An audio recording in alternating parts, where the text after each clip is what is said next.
for sure. All right, here we go.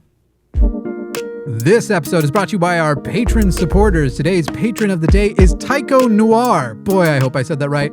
Patrons will get the show always ad-free and access to the extended episode with that sweet bonus content. Today, Promise is going to finally tell her Kata's story, and we're going to be playing Fuck, Marry, Banish, Trump, Elon, Hannity. That is coming up in the bonus show. So if you don't want to miss all that, go to patreon.com/calltheline. That is patreon.com/calltheline. Welcome, everyone, to The Line Has a Podcast. I'm Jimmy Snow. I'm Promise Backlund. And I'm Seth Andrews. This is, I said I'd be the one to mess it up, but we leave all the messes in here. It is Friday, February 14th, Valentine's Day, everyone. Today we're going to be talking about Trump's Ukrainian peace plan, the inflation acceleration, plus the Christian nationalist who is now the head of the OMB, and slipping a little bit in there about all of the evidence about January 6th that has disappeared under the Trump administration. That's going to be a fun little thing in the future. Before we get started, how is everyone doing today? I suppose I should ask one specifically because now you two are going to wonder which Yeah, who I mean, I mean. Outside of the moment-by-moment existential dread, I'm just peachy. Yeah. And I'm sure both of you probably feel the same way. So. Right. All of my skin is on fire, but my lawn looks okay. Yeah. Actually, it doesn't. I'm still dealing with the Texas winter yellowing that happens. Makes me feel like I'm back home in Wyoming. It's nice. Oh man, yeah. Promise. The horrors are still persisting. Yeah. I'm doing my best to persist as well, but it definitely, We should have the horror of the week this week is, however, that word is. I saw that meme that you see the metronome and it said, there's hope for humanity. And then you flip to the other side and it says, we're so fucked. And there's hope and we're fucked. And then there's another one that said, I oscillate, and I relate to this one, between wanting to be informed about the world and wanting to keep my sanity. Yeah. And I have had to partition out the fire hose of information that is being shot into my face every single day when I get up in the morning, because honestly, by the time I hit 10 o'clock a.m. with a whole day still to go, I can feel the veins in my neck and I'm pissed off and I'm ready to call everybody I know who voted for this nonsense. And I think we're done. It's the end of Western civilization. Oh my God, where can we move? And Natalie and I have actually had that conversation. We're like, I wonder what dual citizenship looks like. What country would have us? Where could we do what we do? Right? I mean, are either of your parents immigrants? That's your first question. No. Oh, see, I have a British mother, which apparently already qualifies me for dual citizenship because when she was born, she wasn't yet a citizen of America. We'll take a couch in the living room, man. Let me sleep in the basement. Put me out back in the mother-in-law suite. I don't care. Just, I think we may need to to leave. We'll grab the dogs and the cat and a couple of belongings and we'll sneak out like the Von Trapp family in The Sound of Music, and we'll go frolic over the mountains to liberation somewhere. So I'm a horribly unlucky person, chronically unlucky, and I feel confident that were I to finally be like, all right, doesn't matter, I'll figure out the medicine stuff, I'll figure out like how to manage my health, I'll figure out how to do a long travel like that, and then I would retreat to Canada, and that would be the day Trump would come out, we did it. As of next week, it will be the 51st state. We are going to be, and I'd just be right back where I started. Yeah. That is the type of luck, So I'm not eyeballing Canada or Greenland right now as far as places to go. Two good places to avoid. Yep. Other than America. Yep. New Zealand. He doesn't want New Zealand, right? Big fan of New Zealand. They had an ex-Mormon prime minister for a while. That was awesome. The president? Which one do they have there? Nice. That's cool. Lord of the Rings was shot there. How bad could it be? It is actually supposed to be pretty paradisical, as the Mormons would call it. We've got questions of the day. Last week's question of the day was asking people whether or not they are alarmed about the rise of fascism in the country. Often we would leave that for the end of the show, but honestly, I'm just going to tell you in summary, usually we read off comments here. Let's just say it was a universal and resounding yes. Yeah. And that's pretty much what all of the comments said, with the exception of a couple comments that were like, I just feel like it could be a worse fascism. And what a way to be a chronically optimistic person. It's like, listen, is it fascism? Wow. Sure.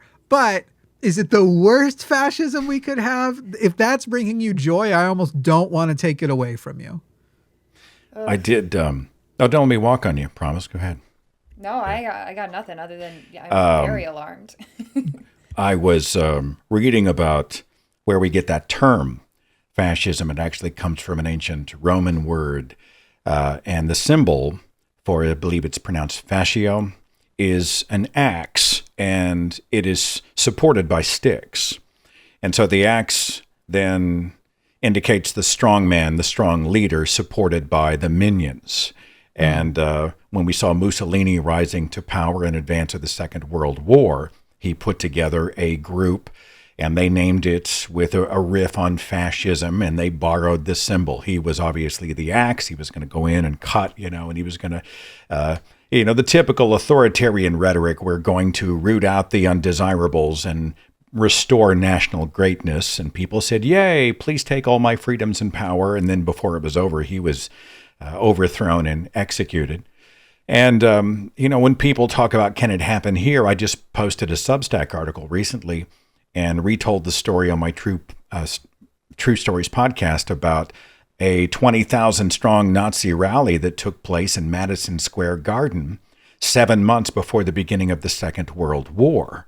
And I'm like, New York City had a Nazi rally. Of course it can happen here. And I think we have to be aware that not only can it happen, but it has happened over and over and over again. So yeah, I think my answer is hell yeah, it can happen. And it may be happening. And I'm tired of seeing historical events happen.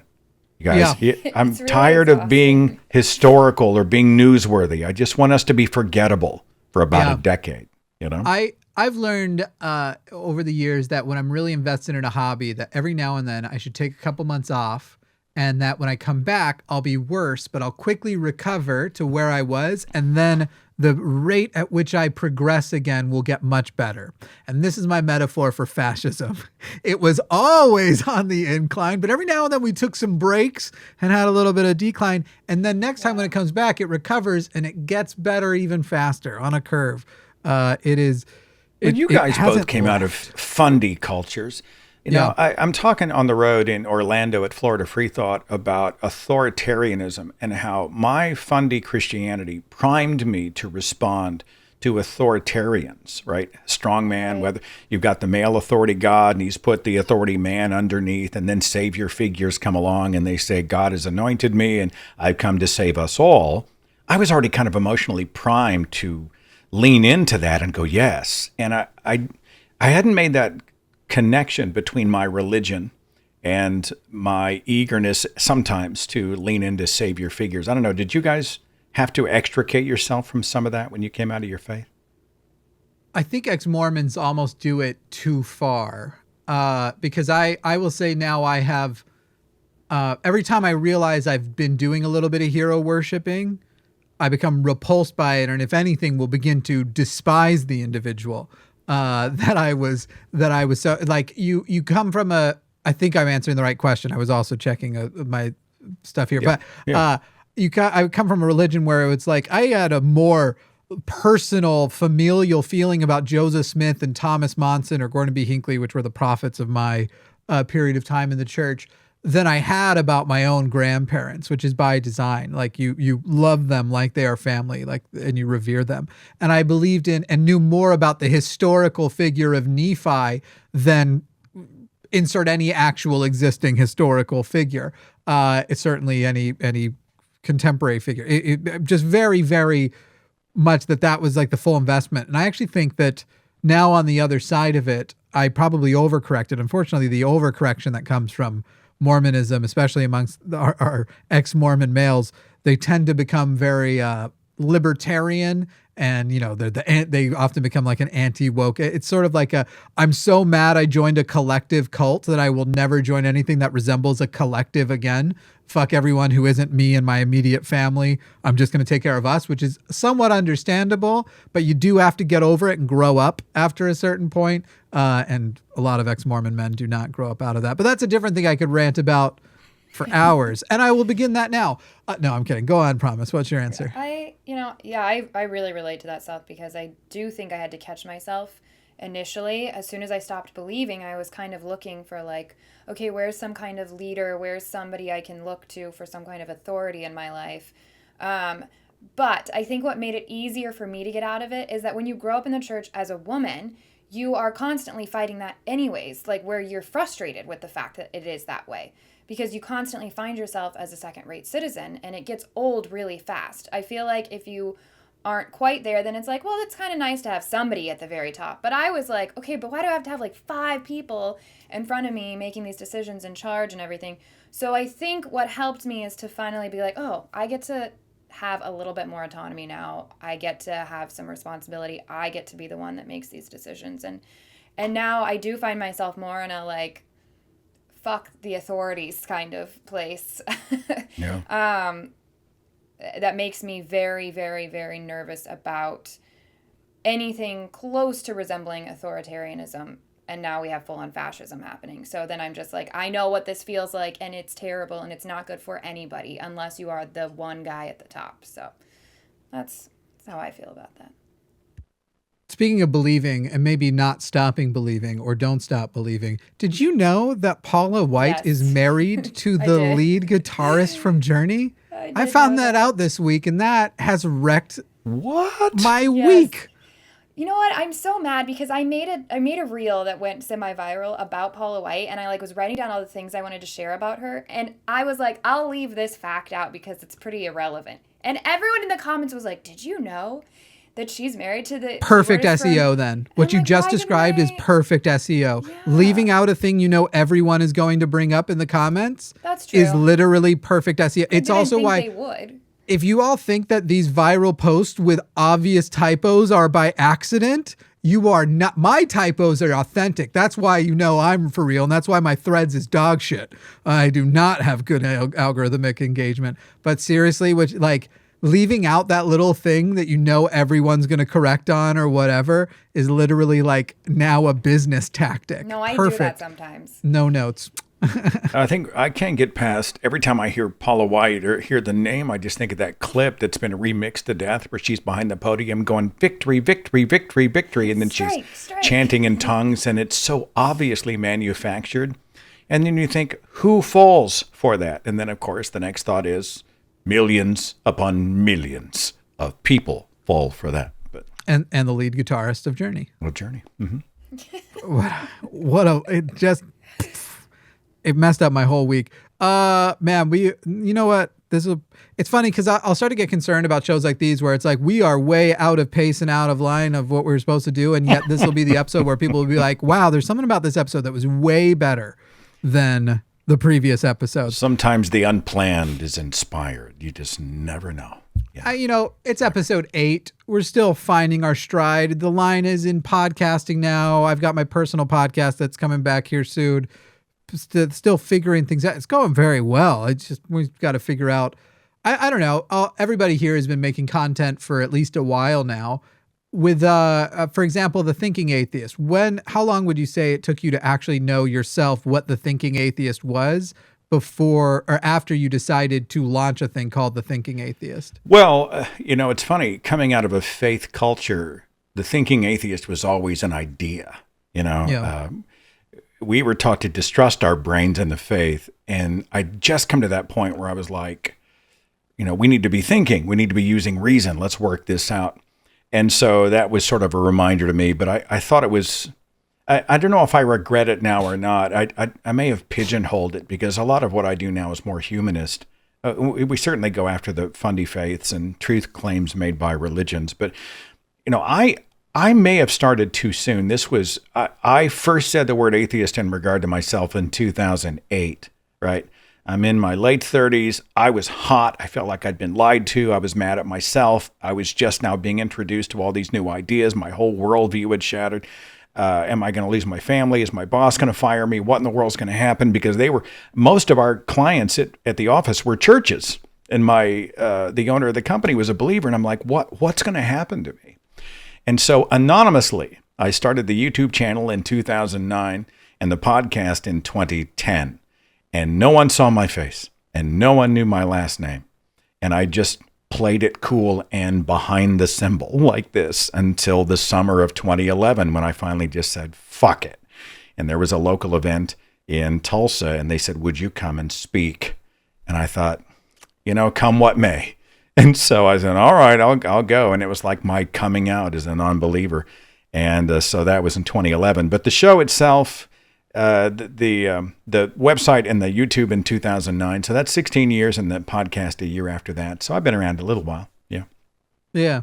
I feel every time I've realized what a thing is, I then start a new project. Because I've been here for 6 years and I keep changing what it is. You know what, Jimmy? Recognize me as that first thing, that Mr. You asked Atheist. The question, did I know what I wanted it to be? I probably should have waited 3 years before I started producing.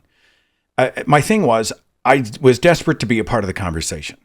I have so much to say, and someone's got to blow the whistle. And of course, back then I was so naive. I'm like, well, if I just bring all the data that I've just uncovered, everyone will change their minds, and there will be a mass epiphany. And I need to bring this to the people. And of course, that never happened. But yeah. I can see the tone of my work change. Where the first 4 years, I was snarky, I was kind of nasty, I went hard at people. And after I finally sort of calmed down and got through my angry atheist phase, then the tone of all my work began to shift just a little bit. So I hope maybe that answers your question. Forgive me for monopolizing. Mine's changed in the weirdest ways, where I had this like very compulsive attachment to any audience who would listen to me. And now I find it, if you are a person who likes my content, I consider that a character flaw of yours.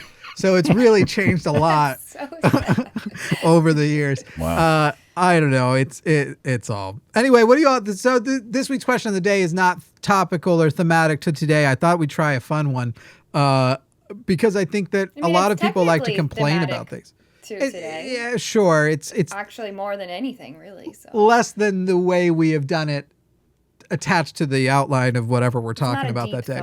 Yeah. I just want to know what people think about Valentine's Day. Because I can complain about anything, and everyone here knows I will. Also, it turns out, Promise and I had argued about this last year, which one of us was the bigger romantic, and I had jokingly been like, obviously you. I have since entered a romance and proved that, nope, it's me. It's you. But the craziest thing is now I'm faced with a day where I'm meant to top what I just do on a regular Monday. And I'm like, my Monday surprises are better than most of y'all's Valentine's Day surprises. I don't know what to do here. I don't know how to top it. And I find it frustrating that expectation is there. Though I don't think my partner expects it at all.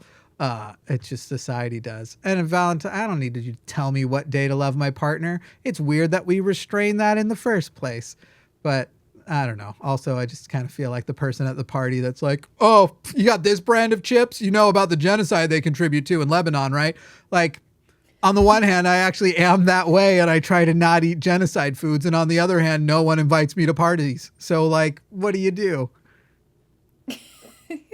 I don't like holidays in general. However, I like the excuse to clear my calendar. That's basically what I use them as. Because I don't give a shit about romance and all of that, which I don't even think is, whatever. I would agree, like, my partner is somebody who's doing all kinds of amazing things for me all the time. It doesn't need to be this one day a year or something. So I don't care about stuff like that. I do love that I am clearing my entire calendar tomorrow, aside from, of course, like one important call slipped in or something. And I am going to spend the day with my partner watching Love is Blind.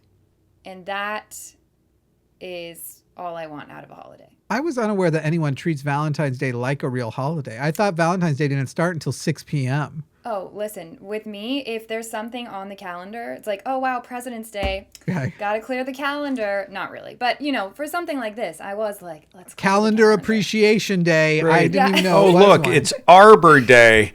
I guess I should stay home and sleep in. Yeah. Exactly. Wow. See?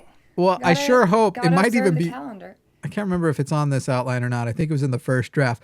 I think it's not. I hope that you're not using Google Calendar then for that, because I don't know if everyone here has heard. Google has capitulated to the anti-DEI initiatives of the Trump administration and have taken off basically all identity-based non-federal holidays from Google Calendar. So they have taken off the automatic display of it being, for example, that February is Black History Month. They've That's taken wild. Pride Month off. They've taken off anything that isn't a federal holiday, anything that's identity based.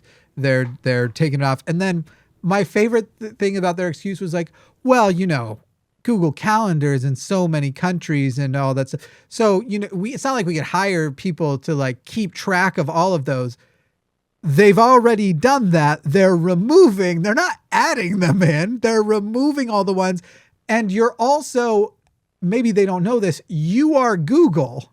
You are the one where if anybody was like, I wonder if today is a holiday, they're going to put it into your search engine, at least up until you became no longer relevant with ChatGPT. But they would have searched what holidays are today in your, I don't know. It's just of the people to be like, what? We're a search engine. You expect us to keep track of the dates, the facts? Wild. Anyway, Seth, what do you like about or dislike? What's your relationship with Valentine's Day? That's a conversation that Nat and I have with a wink. I always tell her I come from a culture where it's loaded. And, it's, oh, you don't have to do anything for me. And then if you don't do anything, you're an asshole. And I'm one of those guys where I'm like, and Nat knows this, that I buy her flowers all the time and bring them by the office. And you're talking to the guy that flew his fiance to the top of a glacier in Alaska to get married. We got married on a glacier, right? So that's so cool. I have my moments, so I have found myself a little resentful at the idea that the Valentine's industry has set things up where I am required to show a romantic gesture that usually has a price tag attached to it. Mm-hmm. That kind of irritates me and I blanch. So a lot of times, like I've already given Natalie her gift. I already gave her a gift and I got her a card. And the card is actually a foldable Ouija board.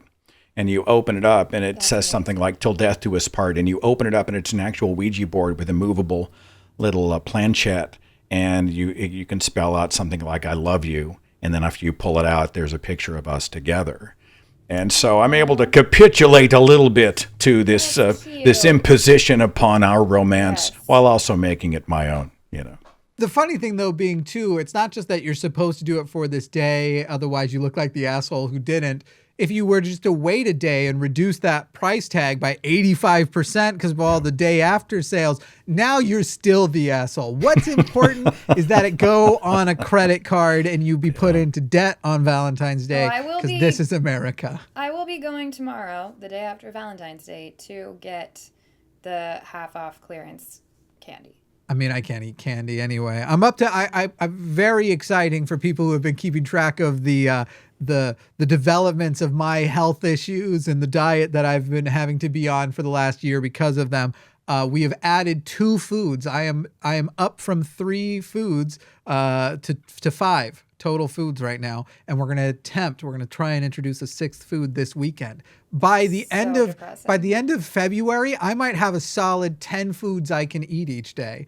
But right now I'm up to 5. It's exciting. It's exciting. It's Seth. Most people, I feel, because we haven't talked about it much, in your shoes would be like, this must be an exaggeration. It is not. It is literally every day for all 3 meals. I eat the same 3 foods and I have to take everything else by supplements to get all my vitamins and stuff. It sucks. I admire your commitment, and I'm actually really impressed. The results you've seen are remarkable. It's not for the results I saw for weight loss has been a wonderful side effect. None of this is by choice. It is. If I had to commit to it or die, I would have died out of just commitment. It's that it makes me so sick to eat anything else, unfortunately. So that's the, no, don't. I want to, whenever people are like, what's your secret? I'm like, just get really, really sick. Just don't. Biology made the decision for you. Yeah. Right? It's almost like that film Cat's Eye, where the guy wanted to stop smoking. And so he signed up with a company that guaranteed he could quit. And the guarantee he didn't realize when he signed the contract was that they were going to do horrible things to him and his family anytime he snuck a cigarette. Oh, man. Like they put his wife in a cage and they cut his fingers off. I mean, it's just like, it's typical Stephen King, So it's one of those things. Your body said, if you break this rule, I'm going to cut one of your fingers off. I'm going to make your life hell. I mean, that's a good motivator. So, yeah. Hey, honestly, once you basically lose all sugar and most carb sources from your diet, it just kind of falls off. Yeah. There was a period of time where I was more worried about like what happens when I hit my target weight and don't want to go anymore. But it turns out I am eating enough potatoes to solidly sustain right around the area I'm at. Skinless potatoes. It's just such an exciting diet. My diet resembles my complexion. There's no spices. Wow. I'm practically translucent, and so is my food. Anyway, continuing on, we're going to take a break there. We are 2 stories behind where we were going to take a break, but that's because we didn't even really start. But it doesn't matter because I'm having a good time, and I hope everybody else is too. Actually, I don't care. We'll be right back, and I should have started the music. Now I'm saying the right back thing so too late. I awkward. keep doing this. Last week, I think I nailed it. Nice. But now we have... It didn't even play when I hit it. Now we have like 39 seconds of break-in music to kill the time toward. Seth, what kind of chocolate do you prefer, dark or milk? Milk chocolate, preferably wrapped around almonds or peanut butter. Yeah. Favorite pizza topping? Cheese with extra cheese. Interesting. No, not throwing a meat in the mix. No. Do you like a lot of sauce or just a light sauce? Light sauce, mostly cheese, thin crust. I'm getting a lot out of this. It's been a while since I've had pizza and may never be able to again. Are you eating it vicariously in your mind? Because I doubt this is on your restricted time. We'll be right. This episode is brought to you by the amazing people on patreon.com/calltheline, where you can get the show ad-free and you get the extended episodes where we do bonus shows, which is most of the time. Head over to patreon.com/calltheline and sign up today. Would you like to be one of the cool people who can Welcome back. So we have to do what the actual job here isn't to have this much fun and enjoy ourselves. The actual job is to check in with the Trump administration, tell you all the ways in which the house is on fire, even though you're burning in it, and then hopefully provide a little bit of catharsis after the fact. But I can't promise in this case you're going to get much because there's not a lot of happy things to talk about since this last Sunday's episode, including that Donald Trump yesterday spoke to the Kremlin and then spoke to the president of Ukraine. And that whole thing just looks like a bunch of dog shit because Russian media is now celebrating the Trump call for Trump having made concessions to Russia, essentially sidelining Ukraine and NATO, dismissing that Ukraine is aspiring to join NATO to get that protection, despite the fact that Ukraine is sort of a barrier between expanded Russian economic power and not to mention that whole thing what is that thing that Trump loves so much that Russia's good at? Fascism. And also hearing from the Ukrainians how scared they are because Trump is making a deal on their behalf without actually asking for their input on it. With Zelensky actually reporting that there hasn't been consultation and there will be no deal without his consultation on it. And Trump sort of implying that Zelensky should just take whatever they offer. I don't know how much the two of you follow the war there. Obviously, it was a thing that we were hearing from Trump that within 24 hours of just winning the election, he'll have had a peace agreement there. Yeah. Here we are now a few hours past 24 since he won back on November 5th. Still no improvements. Any thoughts here? I mean, this is something because my partner is from Finland, which borders Russia, and, they've been to war with Russia. I've been following closely just because he is. And it's one of the scarier things to me out of all of this that has the most, I think, global repercussions. But it also makes perfect sense because I know we make these comparisons about Trump and Hitler and all that, but I think there's a way more valid comparison between Trump and Putin in that I think he would like to be Putin. He wants to be like a king. He doesn't care about, being clearly being elected democratically. He wants to be worshipped. He wants to be able to say whatever the fuck he wants. He wants to be able to be outrageous, and he is like a god. And that's more like Putin. That's how he is, just pure evil and awful and yet rules his kingdom. And so it makes sense that he's like, yeah, I think it's great what you're doing, and I fully support it, because he wants to be him. And so he sees a leader saying, oh, I want to take more territory, and he's like, great, how can I help? That's what I think is going on here.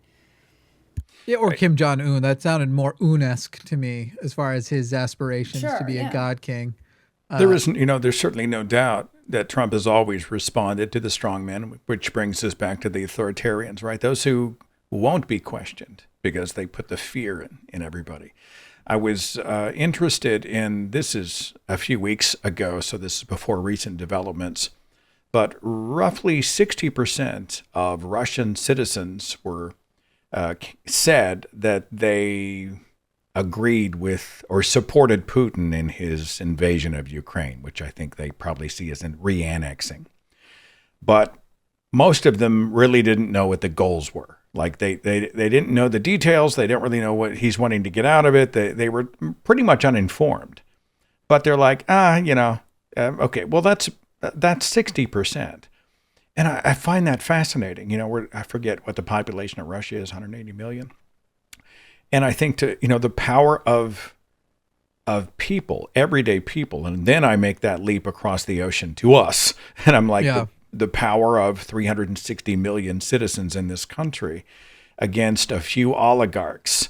And, then I start to sing a little John Lennon, right? And then I feel naive and stupid because when's that going to happen, right? I have no optimism about that. But I do fantasize that those under the boot of Putin would create so much of a shitstorm that it just wouldn't be worth it. I don't know if he'd be listening. I hear he's sort of losing it. But, to make his life so difficult that it would not be in his interest anymore to pursue that. Of course, that kind of thing rarely ever, or if ever, happens. So, yeah, I mean, I think honestly with Putin, we're just waiting for a different kind of event that I actually don't think we have to censor in America. I think we're all, Lindsey Graham said it on TV. If somebody wanted to be just a hero and take him out, that would be the best thing that could happen. Jimmy, hang on. I got to say this one thing. I saw James Fell, the historian who does sweary history, and he posted in this, he's a Canadian, but he posted about the United States. I think he posted a picture of Trump. And he said, cholesterol, you have one job. Yeah, I've been tweeting things to that effect, cholesterol 2025 for a while. First of all, this is a weird thing that they have in common. They are both clearly dying men. And I don't mean that in like a threatening way. I mean, look at the two of them. Yeah. Putin has clearly gone through chemo. Anybody who's been around it, you can see it. He's got chemo face. He's clearly going through. He's got some kind of I think he's in remission right now because you don't see that as much lately. But shortly after the pandemic, bloated it up like a balloon. Was clearly going through chemo. Donald Trump's his one side of his face is starting to drag down, and they're almost leaning into it. I've noticed, like with the portraits and stuff. But when you see him talk, mugshot eye where he's just like. But now when he talks, the right side of his mouth is drooping more and more. Donald Trump shows significant. Look, I know it. Like I'm not a doctor. And I'm fine if a doctor wants to say Jimmy is being very irresponsible with what he's saying here. So far, every doctor I've talked to about it is like, no, everyone sees it and we have no idea why no one's addressing it. Because he clearly is showing signs that he's been having mini strokes. Ongoing, but that he's had mini strokes and that's what's happening with the side of his face. Like, we can make fun of all the weird stuff. The orange face that is apparently Alyssa gave us, it leaked what kind of toner he is using. And that it's like this bizarre choice for it. I don't remember all the details. Were you here with that one, Promise, or was that last episode? That was not me. That might have been last episode then. It is apparently weird, the specific one that he is using. It's for like evening things out and blemishes, and he's putting it on the whole face. It's like, it would be as weird as just putting the lipstick all the way up to like foundation.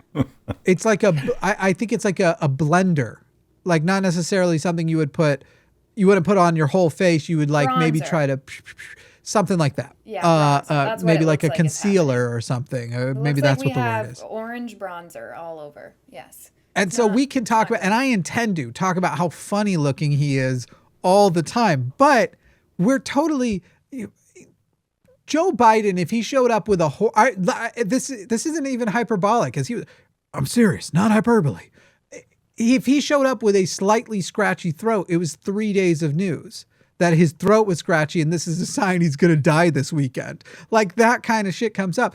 Donald Trump is clearly losing I don't even care obviously I care about MAGA being MAGA, but at some point you do have to put grandpa in a home and bring out his successor. Of course, figuring out his successor also appears impossible, which is maybe giving all of us a little hope, because even given the opportunity this week, some of the news that we were going to talk about today, JD Vance, when on the news, Trump was asked if he sees JD Vance as his successor, he said no. Not really. Also scary, but yeah.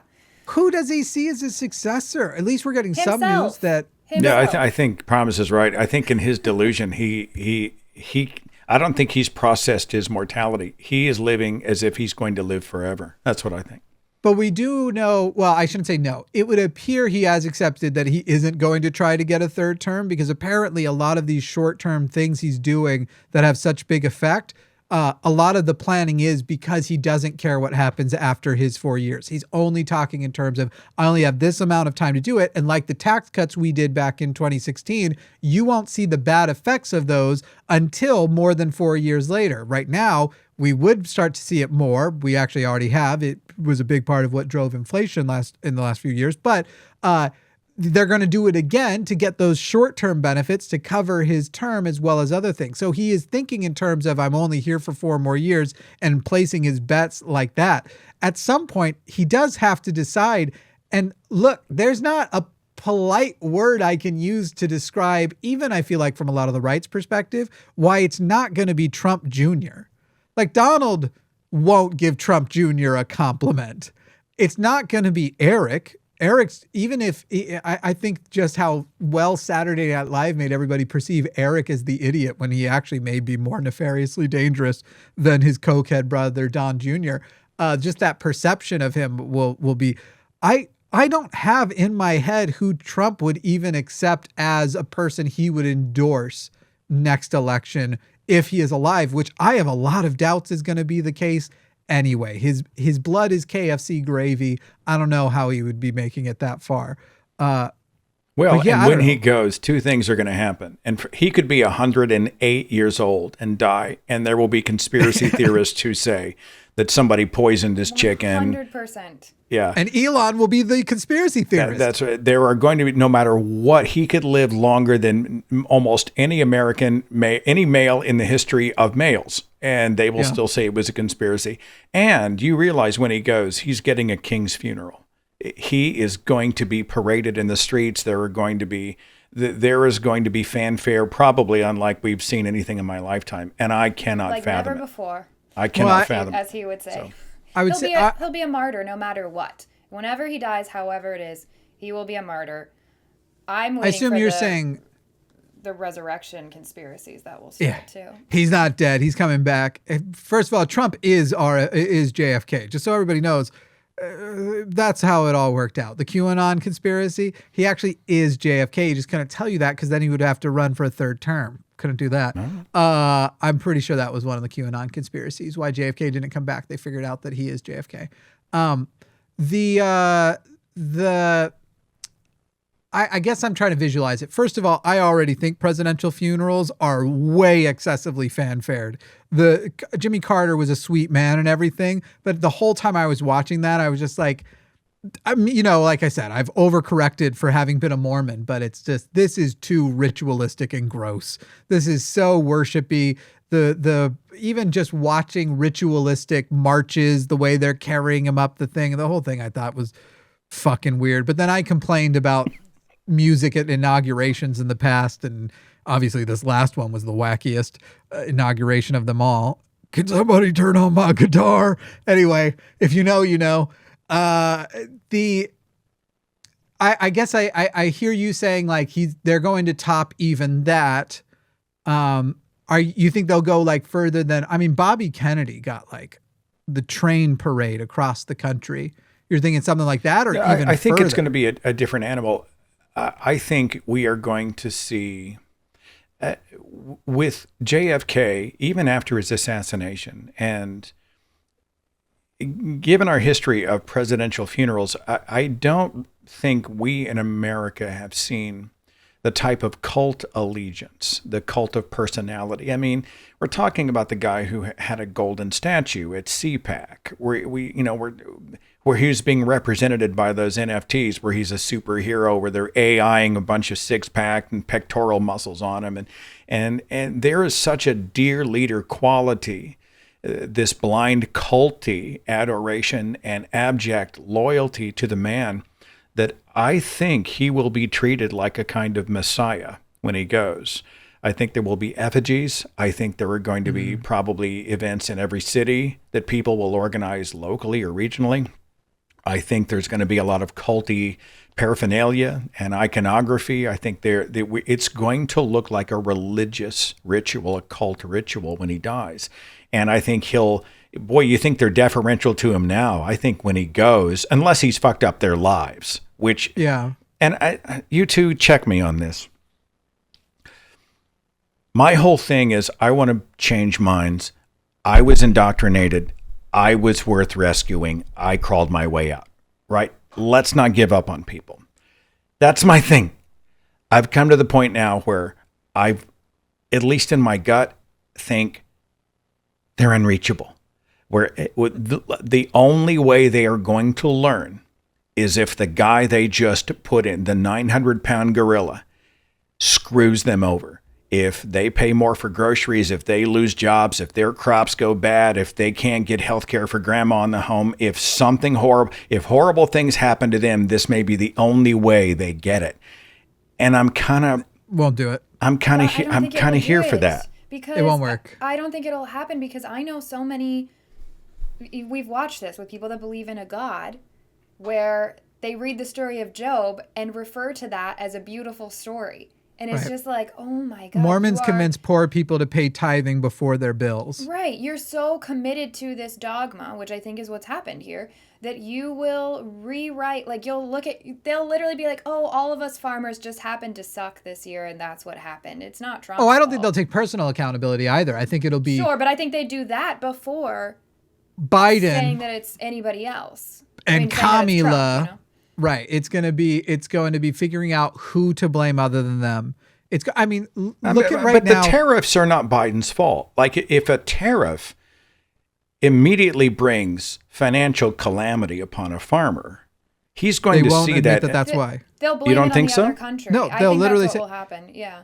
You're assuming that if the tariff causes the the financial increase, that they will associate that. Though that they'll connect those two dots. And I think the way you are a maggot in the first place is to just subvert the dot, then move it to another county and go, here's how this is either the Browns, the blacks, or the Bidens. Wow. That's how I don't see any of that happening where they're going to it's the timing's a coincidence, but what really happened here was Kamala, there were hiding files with the Hillary Clinton campaign, and it turns out in one of them emails there was an overdue Amazon bill and we got to pay for it. Wow. Obviously I'm being a little bit stupid with it, but they need to stop first before I do. I'd be curious to see how it plays out. Yeah, it's interesting. No, I think you're right that he will die an effigy with effigies. I think he will always be revered. Look at the Reagan years. The Reagan years is what set up the mass redistribution of wealth from the poor to the rich. And Reagan is a prophet. Reagan fucked them over. If you are a laborer of any kind in this country, if you are a person who went to a trade school, if you are a person who are middle class or below, Reagan, every economist at this point will agree, fucked you. Even on the right, this is why now income distribution is so disproportionate. And he was the prophet light before Trump came along. He was the Joseph Smith before the Brigham Young. That's I'm sorry to play out so many Mormon metaphors here, but I just don't see them ever allowing you to connect those dots because it's too important to their pride.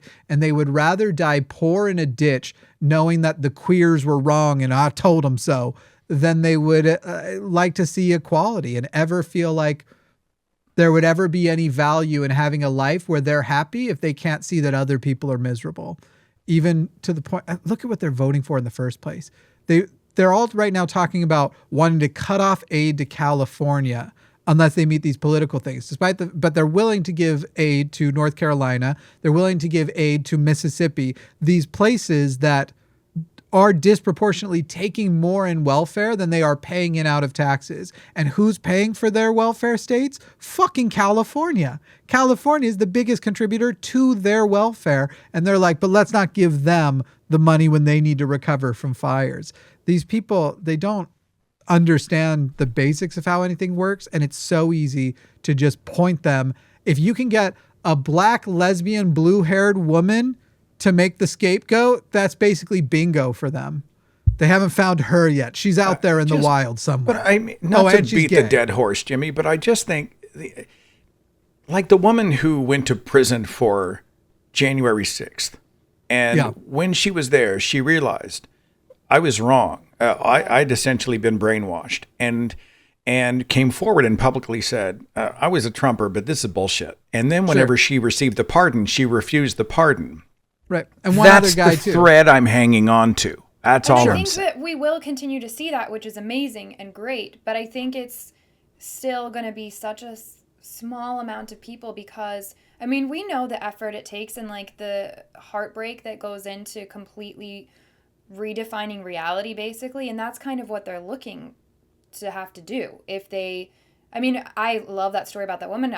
The quotes from her, I mean, she said that she believed a major lie, that it caused her to change her entire life and how she lived it, and now she realized that she doesn't want to do that. But that's what it takes, is some of these people, they are so wrapped up in the identity politics, which is what we haven't seen on this level before, other than, I think you're right, Jimmy, close to Reagan. So I agree. I'm like in between you guys' opinion, where I think, Seth, you're right. We will see some of that. It's amazing. Let's hope for more of it. But also, we're not seeing enough of it. Sure, well, I don't know if amazing is what I'm predicting. I think as much as it's going to hit him in the teeth, and they're going to look around and go, holy shit, did I do this to myself? That's kind of the thread that maybe might be utopian, especially go ahead.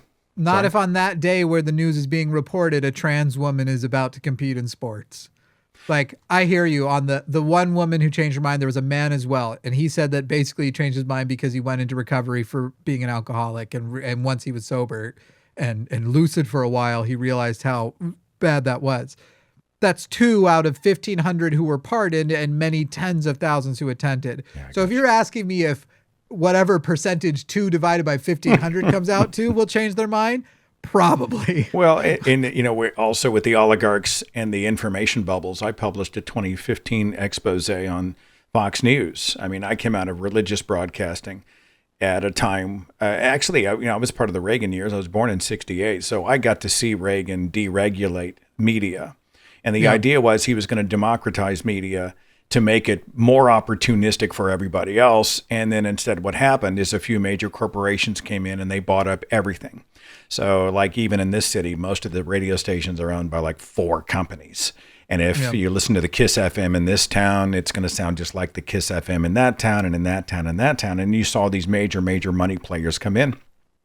And then you saw them do away with the fairness doctrine, which required more equal time. And that allowed people to come in under the auspices of news, Fox News 96, when they launched, and they were essentially just Republican state television and have been ever since. And I think as long as they are sowing distrust from outside, and you've got this information bubble with Fox, Newsmax, OANN, right-wing radio, Catherine Stewart's done a lot of writing about this, I think that's another challenge. We simply do not live in a shared reality. So, I guess... and I'm going to use this to transition to one of the other stories, which will also help them because transitioning of any kind, not allowed. That joke was awful, but I had to try. I don't see a lot of hope when there's already signs because the 4 years he sucked already fucked them over. There was a clear contrast in his approach to, they still blame Biden for how bad the pandemic was when Biden got into office, distribution of the vaccine turned around very, very quickly. Things actually started to get opened up much more quickly. And it was revealed that Trump just didn't have a plan, but they don't trust any of that information or any of that news. And the fact that so many of these people already have lost any life savings they had to the money they needed to survive during COVID, or whatever, all the things that already fucked them, or the fact that Donald Trump said, as soon as I am elected, prices are going to start to come down on eggs right away. And to tell you the truth, even I believed him, not because I thought he had a plan, but because I thought the people who are keeping egg prices high, not because their costs are necessarily higher, but because it means more profits and they don't want to lower those people I thought would lower the prices enough to go make it look like Donald is succeeding, because we are going to do better if he stays in office and the Republicans stay in power. And even he hasn't even been able to overcome that. Now we know he hasn't raised prices. We've even been on this show now checking the prices of eggs and reporting that. We're going to do that periodically. He hasn't lowered prices. And in fact, today, because of the uncertainty that is coming out of Trump with all the tariffs and everything, we've actually had a rise of inflation for the first time since last June, a 0.5% rise in January, very much higher than was expected. Core CPI rose 0.4% month over month, 3.9% year over year. And the cost of housing, a big part of it, the prices of food, a big part of it. And this is now leading to a likely delay in the interest rate cuts, because the Fed now has to go like, okay, we were about to start returning things to consumers and but now it's too scary to do that. So already right now, the news is, if you are consuming it from an objective source, you're already starting to get fucked. None of what I just said is going to be told to people on Fox News. If anything, they're going to once again try to blame the people who aren't in power, even though Trump has a majority. He has every branch of government. People have been roasting Hakeem Jeffries this week for his, like, what leverage do we have? I strangely feel for the guy, because we don't have any leverage except to be vocal and loud and push back. And frankly, I think more members of Congress should do things that get them arrested, but apparently they're not. They're a bit feckless up there in Congress when they say, like, if you try to enter this place that you have the right to be in as a member of Congress, you'll be arrested. Do it, get arrested, play that out in the court and show that they were wrong. But they weren't elected to, actually put in any more effort than virtue signaling. So they're not going to. But yeah, I mean, just with that inflation, with the things that Trump is doing so out loud, getting rid of the video evidence from public access for January 6th. So apparently, as we were hearing from him, it was a day of great love. It was a wonderful, loving day. Everybody who's seen the tapes have seen that. And yet we can't see the tapes anymore. This thing that was so obvious to them, it's better to them that we suppressed that, because what's on it? I can't say I have any hope for disillusionment that doesn't come after something extreme. And I don't think just quality of life changes and them coming around is going to be the thing to do it. I've been saying for years that I feel like we're heading towards something terrible. I hope it's not World War II level terrible, Holocaust level terrible to snap us out of it. But I don't think just the cost of eggs fucking them over economically, fucking them over. I don't think it's going to do it. I think that they already have been fucked over by the Republicans, and yet they stand with them and vote against their self-interest. It's too long for me to make that into a YouTube short. You're like, man. Natalie and I were talking about nice we just came off the Alex Garland film Civil War, and I'm like, yeah, like I could see it. I could see there will be an uprising, and there will be actually a series of uprisings, and some of them will be leaderless and some of them will be leaderful, and they're going to have different ideologies, and everyone's going to be wondering what to do, and there's going to be chaos. And I do, for the first time in my life, think that type of reality might be our reality in the near future. And I think, well, I wonder who in the world would have us, Natalie and me. I wonder who would allow us to sleep in the basement, because we do have those thoughts. So. Yeah, it's if you just study the history of when democracies fail and what it looks like beforehand and stuff. Granted, like, you want to feel, it's funny because as a lot of things have been repeating, it's one of those things where you're like, I would have thought the invention of the internet and mass distribution of information and things like that would make it harder for certain things to arise that were so dependent on misinformation and restricting information. Cults, they restrict which information you can consume so that you don't consume the counter information. And yet now the biggest cults in the world go, no, go look at all the information in the world because we will algorithmically draw you to ours and convince you that we're right, even though the facts will be right in front of you. That you can actually learn, whether it's something like we talk about on the channel all the time, you can learn the mechanics of evolution. You can have it proven to you as a fact, and yet you will still say dumb shit like it's just a theory and it couldn't be true because whatever. The loudest segments of counter culture of counter information are louder than ever and also dumber than ever.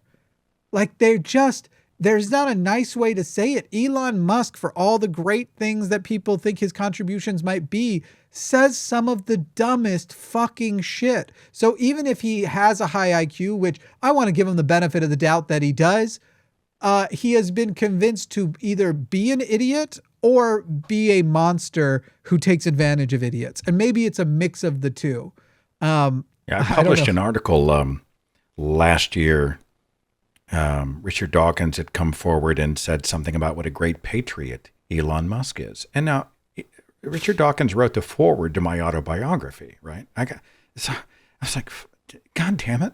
Richard, yeah. I think that's what I said at the beginning of the article. God damn it, Richard, what are you doing? And I went through point by just the most recent examples of that time of the dumbest shit he has said, debunked anti-science, pseudoscience, conspiracy theories.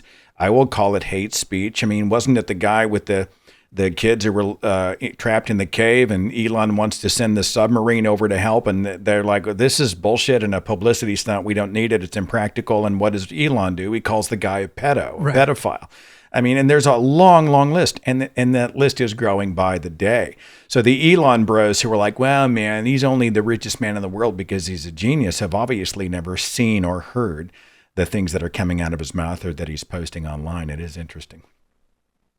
Which Dawkins is still like backing him up. Like as recently as 3 months ago, claiming that Musk is not. It's funny too, because he doesn't seem. It seems like Richard Dawkins doesn't feel a responsibility to loudly correct some of the dumb stuff, but then also seeing other people who have, Lawrence Krauss still real upset that he got canceled. Though the more I've learned about why, the more it seems like you are really upset you got caught, but whatever. You have whatever, literally in response to Trump winning, made it about his cancellation. It was like, well, maybe they will stop canceling people like me anymore. And that's the whole reason why. And if you really think it is, and it's easy as a public figure to have your ego become so self-inflated that anything that you feel like was done unfairly to you must be the core of what's wrong with society. And yet, have we put Promise to sleep? I'm so sorry. I'm just sitting over here. I'm here. I'm enjoying. Listening. Okay, I'm so sorry. I tend to hear a gap in a conversation and jump in. And no. I'm glad. The like extra responsible eldest daughter part of me is just looking at the outline like, look at all the other news stories we've got, guys. Yeah. All right, let's do this. Let's take one more break. We'll speed run some of the other news stories, but the main one I want to talk about is this Christian nationalist who now runs the OMB. His name is Russell Vought, and there's a lot to talk about with him. Let me start that break-in music but otherwise we also have some additional updates to what's been going on with Trump and the State Department, and then some wonderful, I like to bring some nice, pleasant animal news to every episode, the type of thing where you're just start end on something sweet and cute and not the kind of stuff that will give people nightmares. Like, don't worry, the stories today probably aren't about that there are alligators in the sewers and zombie spiders. That probably isn't the news. Oh, I just checked the outline. Sounds true. I might have to retract a statement, but we will be right back. Would you like to be one of the cool people who can prove they were supporting this podcast right from the beginning? Well, you can. Head over to linemerch.com. That's linemerch.com and pick up some founders merch for The Line as a podcast that will only be available for a short time and features the rough draft drawn logo that soon will be updated to look less like it was drawn by a 3-year-old. That's linemerch.com. Welcome back. All right, we're going to speed run through just a few more things, a few more ways that it is obvious to us that the Trump administration is fucking over America. And then we will get together and wish we had a function like prayer that we thought actually worked, that we could put out the idea to the universe that any of these people would give a fuck. Republicans have revealed the next Trump tax plan, largely an extension of the past Trump's plan. Includes tax cuts for corporations and high-income individuals, proposes lowering the corporate tax rate further. I want to say they want to take it down to like, was it 14%? I looked it up. I can't remember what it was, but right now it's at 21%. They want to go down into the 10s. Wants to eliminate the estate tax and introduce a national sales tax. So the estate tax, a tax mostly paid by rich people, and a national sales tax, a tax mostly paid by poor people. Like poor people, middle-class people, you at the store are paying these sales taxes. Rich people are not. You're like, yeah, but rich people buy stuff too, and they figure out ways to do it around taxes. Plus, even when they can't, they have the extra money.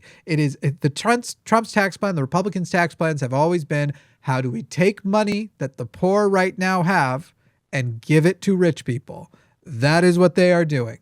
And it is going to benefit wealthy people overall. It is also going to increase the national debt to the estimated cost of $4.5 trillion, which will further drive further inflation, even as they will claim short-term economic benefits, because it is going to increase the value of private companies, and you will have a period of time where the stock market will look very nice. As we know they have done in the past, you do it to make it look good now and let the next guy worry about it. If you get a Republican after the fact, the Republican passes some sort of extension, some sort of additional cut, as is happening now, to try and make it look good again, even though it isn't. And if you get a Democrat, they actually try to balance out that budget some, and they have to deal with the recovering from the way they got fucked over by the Republicans. Tale as old as time.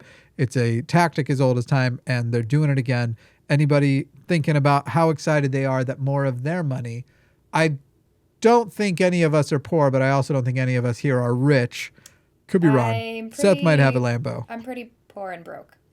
I'm a parasite to my immigrant husband currently, but as a previously poor person, just knowing that you have a thriving social life in a major city, I don't think you know what the word poor means. Of course. But yeah, well, I'm in debt significantly. Yeah. So whatever we want to call that. I mean, obviously, yes, we get to like way worse than that. It's a privilege that I can have debt and all of that. So I think we're all in the category of people who will give more money and it will go to rich people. So who is excited to buy Elon Musk a new, bad, ugly fucking car? I mean, I'm just excited that Donald Trump is so on top of this that in the middle of the Super Bowl, he decided to stop making pennies, because that's going to be what helps all important. Of us. You know, I feel very taken care of. So I wouldn't have minded hearing about that in the background if it was just like, hey, by the way, this penny thing, which is a real thing, we are wasting money on pennies. That is true. But that they're like wanting it as a victory of like, look how much we're doing, should tell you how little they are doing. If the pennies is a big one, they're not doing anything good. But as we talk about this transfer of power, keep in mind that that is coming as the U.S. State Department has had to change the wording on their website, so you don't know exactly what they mean, from purchasing $400 million worth of Tesla armored vehicles to specifically electric armored trucks.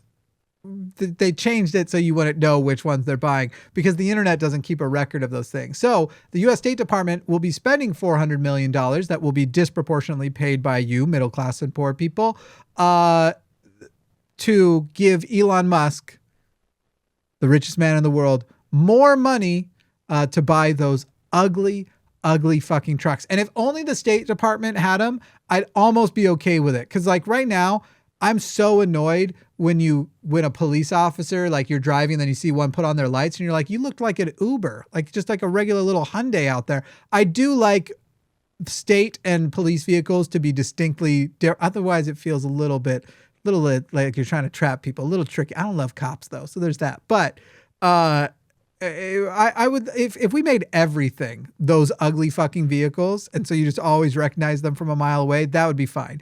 But other than that, they're just doing it out in the open. Out in the open, we're going to take away money from the poor, and we're going to give it not just to rich people. We'll tell you which rich guy. It's this one.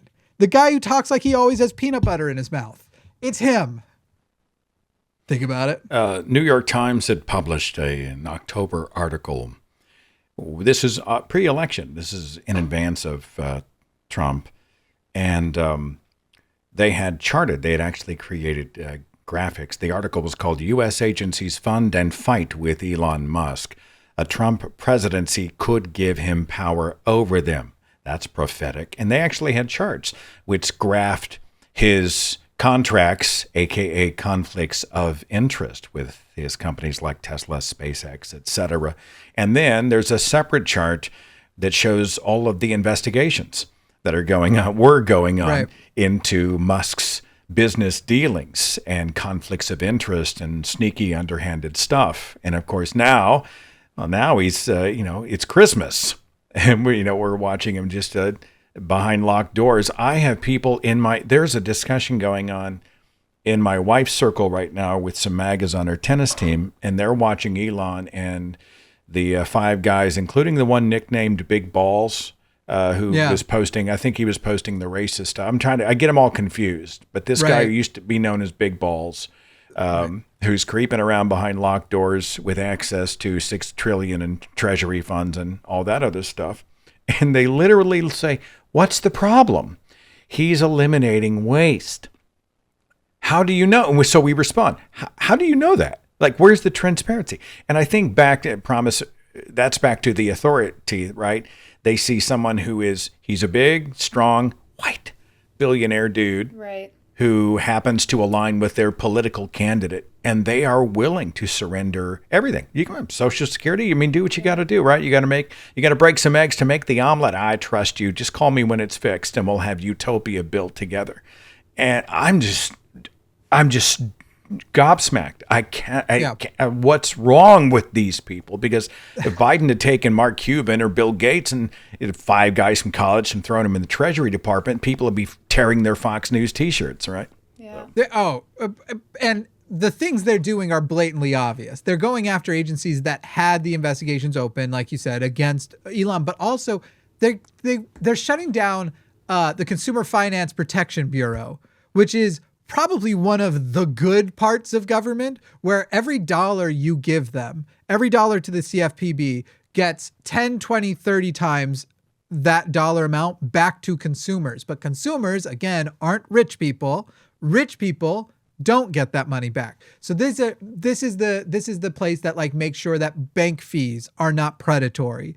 This is the place that makes sure that there's a limit to the things you can be spammed for and can be added to the fine print. There's a limit to predatory practices. Obviously not perfect because there's still a lot, but for every dollar you give them, they will give you back tens of dollars back. Like one of the most, it's supposed to be Department of Government Efficiency, and yet they are fucking one of the most governmentally efficient departments there are, rather organizations there are.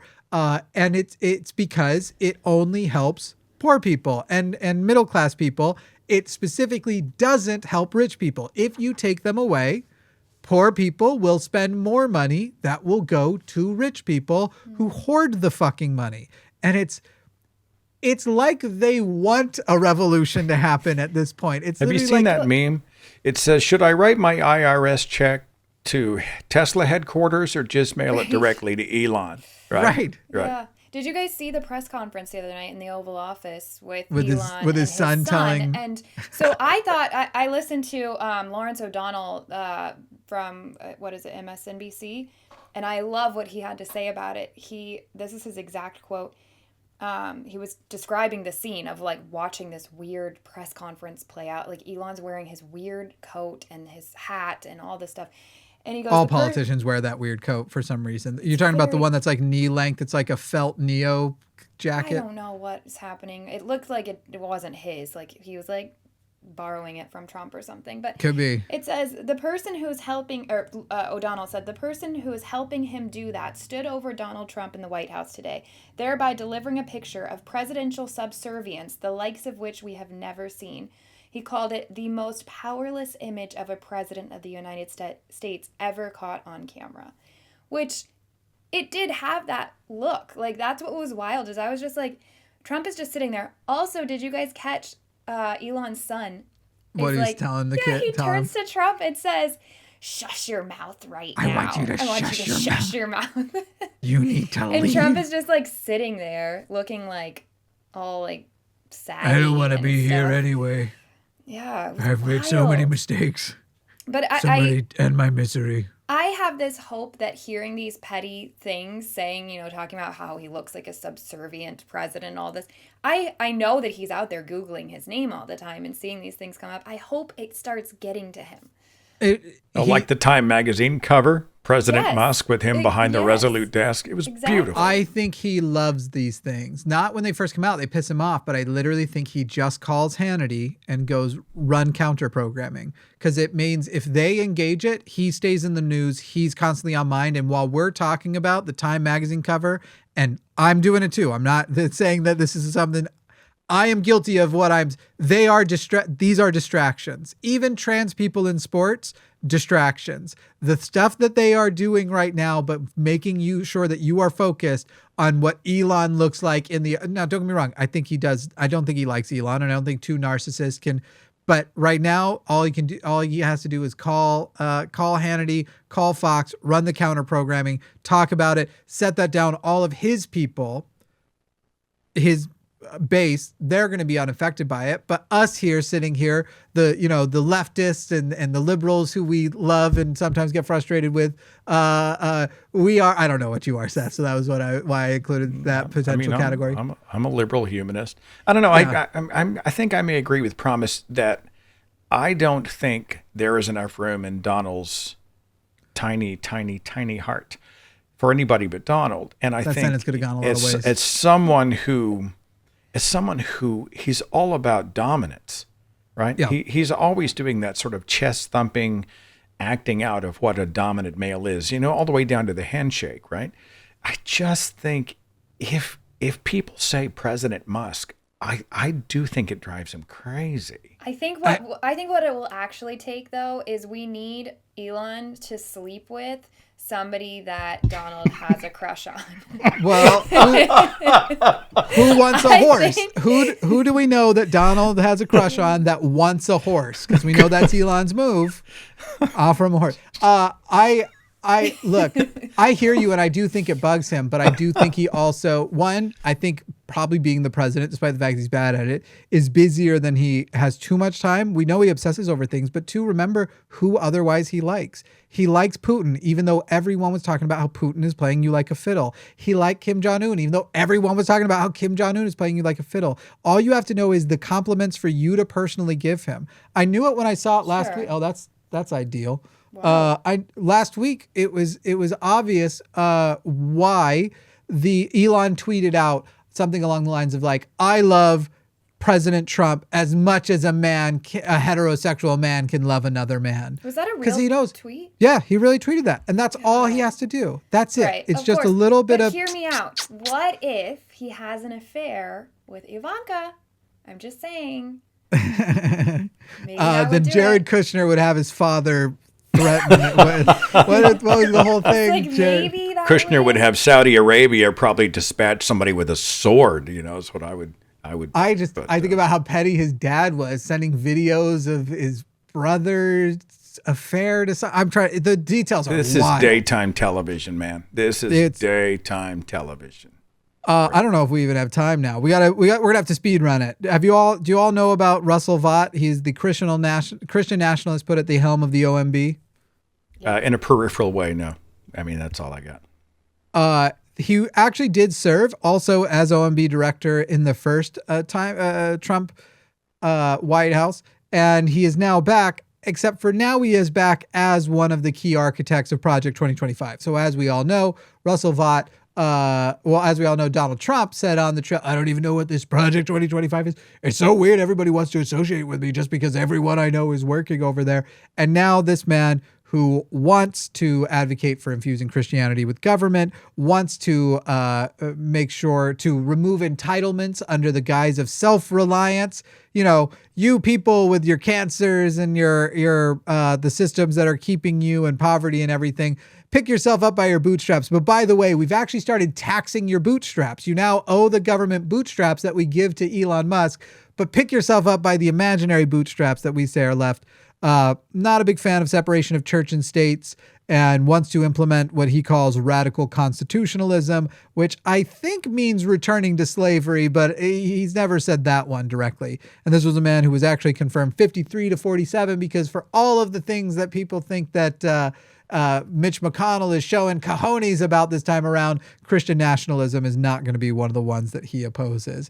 He'll very bravely oppose a couple of ex-Democrats and an alcoholic, but not the man who wants to put Jesus Christ as the head of the Fed. And McConnell's on his way out anyway, right? He knows he's not running again. I mean, it took him that to show a backbone. Jesus, you think that he's even has the option to run again? The man's in a wheelchair in Congress now. Cholesterol, you have one job. Yeah. So self-promotion here. I have an interview that is going to air on Tuesday with Catherine Stewart. She is a New York Times investigative reporter and an author of several books. She wrote The Power Worshippers, which talked about Christian Nationalism Project 2025. And she's got a new book that's releasing that we're talking about called Money, Lies, and God. And she gets well in. She takes a deep dive into the power players behind Project 2025, Peter Thiel, Leonard Leo, and others, these billionaires. There was one guy who actually made the single largest contribution in the history of American politics, $1.6 billion to help fund the insanity that we are seeing today. Yeah. And she is whip smart and has so much to say about the goings on. And so just look for it. The Thinking Atheist YouTube channel will have the video and the podcast released. Have you already recorded it? Tuesday. Pardon me? Did you already record it? Yeah, we already have it. I have it in the can. I went back and added some visuals and supers. So I kind of dressed it up a little bit so that when she's talking about some of the players, we can have visuals to see who they are. And then we'll go out in podcast form as well. But it all goes out next week. Catherine Stewart. If you don't follow her work, if you don't read her books, you really should. Her and Heather Cox Richardson, the American historian. Heather Cox Richardson does like a daily summation of what's going on, and she will live stream. She is the best. She is the single best source that I have found for day outside of Jimmy and the Line. She is the best source that I have heard on the goings on in our failing democracy. Heather Cox Richardson, you owe it to yourself to seek her out and subscribe. The best part about that joke is no one thought you were serious, including me. Yeah. Well, not one person listening was like, yeah, that was true. That was true. Funny. Yeah. That's why Jimmy's on his podcast all the time. I think I have done your podcast. Maybe that was a dick joke. Yeah, I have. I'm just too big to remember. Nope. Wow. Is there any limits, I think, is going to be the question. And now actually I will probably consume that interview myself before I give much more of my own. But yeah, you have the two sides of it. I think you were kind of getting to that. You have the people who funded it and you have the people who wrote it. And Donald Trump, who claims to have not been a part of it, has now put in Russell Vought, who is a major part of writing specifically how the government should be spending the money, how they want to adapt how government is spending money, that portion of Project 2025. He would be one of the authors of the one that I've never even heard of it. Who are these people? You say that I eat dinner with them every night, but I don't eat dinner. I don't know if that's a believable truth. Which is fair enough. He just eats what he can get on the plane delivered from. Do you think they use Uber Eats? Like, I know he likes he claimed to like fast food because he's sure that it's harder to poison him. But first of all, that can't be true. I'm sorry. He's not picking it up from the window himself. How often? I don't really eat fast food, but I feel like I hear all the time about McDonald's having some like listeria outbreak or what. Like, yeah, you can still just get sick, just like without even getting poisoned. You can, and I can't imagine that would fare well for him. He doesn't seem like he has the greatest immune system. So, I wonder if all the crazy stuff he's doing is just like, I just have to get it really crazy because I don't want anyone to criticize me when I put a McDonald's in the White House. I'm going to get a fryer later. It's on its way. It's got to be. That's got to be the end goal. I'm sure he has a team of people dedicated just to going and getting his fast food. I know he's got the Diet Coke button and that is returned. He presses the button and someone shows up with a Diet Coke to the Oval Office. I mean, fair enough. If I was president, that would be one of the few, if there was something, if I could have hot tea if I push this button, I would be like, yeah. I don't know. That's pretty crazy. You only have the one button and that's what, I mean, I think there's also a button for I'm about to die, somebody's in here with a gun. But I think you've got the two buttons and you go with the Secret Service and then a Diet Coke. There's not a... No, I just picture Promise behind the Resolute desk, and she's got one of those long cigarette holders, and she's like, draw my bath. Yeah, that's what I see. Yeah. That's actually a great idea. If there's a bubble bath button, hey guys, it's a bubble bath day. They come to me with the news, and then I'm just From what I know of Promise, there isn't a Resolute desk. There's a Resolute hot tub. Or now with your new marriage, a Resolute sauna. Why did you How do say you say marriage it right? like it's fake? Yeah, wow, it sounded culty. I know. Well, That's first of all, with that marriage thing that you did. Now that you have a union. Marriage is fake and culty, but anyway. It is. It's true. I get it. I'm very in love, and I could see myself also feeling pressured by society one day to engage in their culty, stupid ritual that makes no sense. But anyway, I digress. I'm not pessimistic, and I'm just so happy about most things. If you live in Florida, you're fucked. Alligators are literally coming out of the toilets. That's a real thing. That is an actual concern there. The Florida wildlife officials are reporting on alligator population increase in urban sewers and that there are actual alligators emerging from toilets. So far, not while in active use. On your face while you're reading this. This is the happiest I've seen you in a really long time. Because it's Florida. I'm sorry if you're in, because also they're not up that far north. So if you're in an urban center of Florida, you're part of the problem anyway. I saw your votes. I saw what y'all did. I love how I'm not nice to Florida anymore. I was nice to Florida when I felt okay, every other state, right-wing state, when abortion was on the ballot, they came and they even turned over red states. And then you get this supposed swing state and they were actually 6-week ban sounds pretty good. Fuck Florida, and you all deserve to get bitten by. If you don't deserve it, you need to leave Florida. Let Florida, I think if everyone good left Florida, we could just all meet up at the border and maybe just push with shovels and it would just float out into the sea and we'd never see it again. I was 12 years old in 1980. There was a film that came out called Alligator, and the entire culture believed that in New York City, people were getting pet alligators, and when they got too big, they were flushing them down the toilets, and alligators were living in the sewers, which was kind of the premise of the film. This giant alligator comes out, and of course, it's just carnage out there. But there was a whole generation. It was the generation after Jaws being afraid to swim in the deep end of the pool because of sharks, right? I'm still afraid to swim in the sewers. Yeah.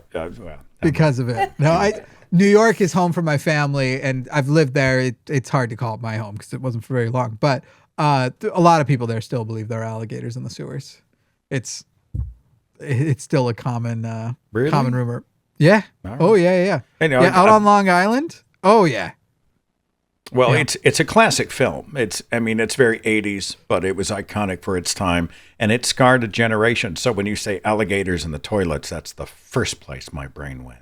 What's interesting to me is when I was in 1980, I wasn't even a sperm yet, but in 1999, not to make you feel old, Grandpa, in 1999, I was living in Florida, and a movie called Lake Placid came out, and we lived in the town next to Lake Placid, Florida, but that wasn't the Lake Placid. They put Lake Placid in Michigan or something, where it's not believable there would be a crocodile, but there were gators in the actual Lake Placid in Florida. I never understood it. It was, and at 9 years old, my brain also didn't understand that there could be two Lake Placids. Oh, there's a ton of that shit in horror films, like Jason Takes Manhattan, where Jason actually goes to New York. Somehow they sail there from a boat from Camp Crystal Lake.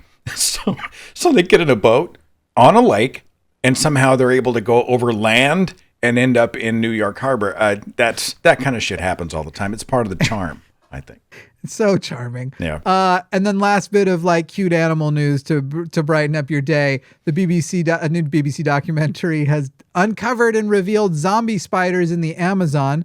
Cordyceps fungus, which infects the spiders and manipulates their nervous system. It infects the spiders to build. They will build abnormal webs and raise higher and higher in the canopies as they're building them. Then, once they get up really good and high, the fungus kills the spider, and the spider is in an ideal place for the spores to release, thereby spreading it. And anyway, I hope everybody is looking as forward to I am this April, season 2 of The Last of Us will be beginning, and I'm pretty sure this is how that all began. I'm pretty sure. I'm a little bit relieved that we might not get killed by fascism because we've got global warming coming for us. Maybe zombie fungus is coming for. We have an asteroid in about 7 years that I'm thinking maybe 2032. it might speed up a bit, which would be cool. Unfortunately, that one's the one that's like least dangerous. We literally have Rocket Boy in the White House, and if they're probably going to deflect it, even if I think the percentage chance right now is like 0.2% chance of impact. That's probably already high enough. It's actually been bumped up to like 2.1 or 2.3%, which is the highest it's ever been. They're saying they're definitely going to bump it then. And it's really easy to do. You can deflect. I think you can do it with lasers. Please let me have this hope that an asteroid also, will even take if it us hit, all it's not big enough to take us all out either. It could take out maybe a town. Please let me just hope that not only is it going to hit, but it will be like me is right here, and the asteroid right there. She's just going to be out there with a lawn chair and a cocktail, waiting for the end. Yeah. The good news is the asteroid's not going to do it. However, because now everybody is competing in a new arms race over AI because it is a nuclear level threat, all the countries are starting to compete for who can produce the most energy because everyone's energy consumption is going way, way up. Nuclear is turning out to be a necessity. And so now you have all of these countries talking about lowering their sort of standards around building nuclear facilities so they can get them up quicker. And we'll probably die soon. It just won't be the asteroid. But nuclear fallout, because we just decided like anyone could try to build a nuclear facility, that's probably on its way. I like Do y'all remember? asteroid better. I am so glad I showed up today. It's been a real pick-me-up. Hasn't this been real hopeful for you, Thank Seth? you. Thanks for that. Well, there's good news here as we'll get the outro going here. We're headed to the bonus show for the patrons where we're going to play Fuck, Marry, Banish, Trump, Elon, Hannity. Oh, no. Those are your options. Don't give away anything yet. That's at the bonus show at patreon.com/calltheline. Thanks everybody for joining us. We'll be back here Sunday to talk about the news, talk about, I don't know, the news is really, I don't know why I set myself up for another. But you're back anyways, so that was our... Yeah. We'll be back Monday. You're right. Yeah. I'm giving away the charm. We'll record it Monday morning and release it the same day. That's how we do it. Like we're doing right now, just like on Valentine's Happy Day Valentine's today. Day, everybody, Yes, by you the guys way. Too.